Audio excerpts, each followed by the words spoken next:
Wel,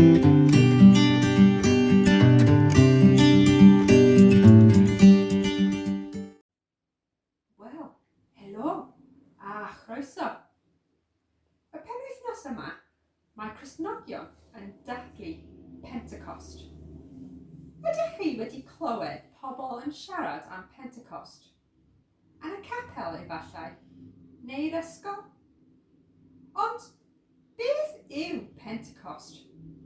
Beth digwyddodd a pham ydy hi'n bwysig? Heddi, dwi'n mynd i ddweud y stori o beth digwyddodd dros 2000 o flynyddoedd yn ôl. Os ydych chi eisiau ffeindio'r stori, edrychwch yn y Beibl, llyfr Actau, pennod 2. Iawn? Ydych chi'n barod? Dyma ni.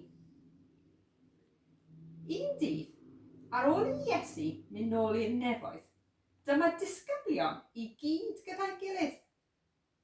Yn sydyn, dyma nhw'n clywed sŵn fel gwynt cryf yn chwythu.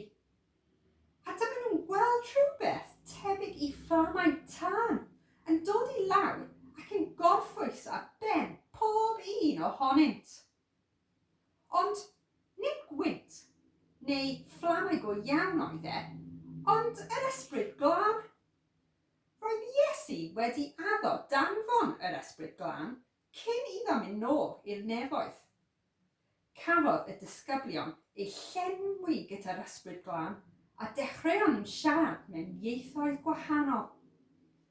Roedd lot o bobl o wledydd gwahanol yn agos i'r disgyblion ac roedden nhw i gyd yn synnu achos bod nhw'n gallu deall beth oedd y disgyblion yn dweud. Roedd y disgyblion yn siarad i bawb yn eu iaith nhw. Ond dyma rhai pobl yn dechrau chwerthin a dweud bod y disgyblion wedi yfed gormod o win. Felly dyma Pedr yn codi a dechrau dweud sut oedd Iesu wedi addo danfon yr ysbryd glân i edrych ar ôl pawb sydd yn credu ynddo. A dyma lot fawr o bobl yn dechrau dilyn y disgyblion i clywed mwy am Iesu a Duw. A dyna sut dechreuodd yr eglwys Gristnogol. A dyma'r stori. Ydych chi'n meddwl gallech chi tynnu llun o'r stori yma? Dyma fy un i, a byddwn ni'n dwlu gweld eich un chi.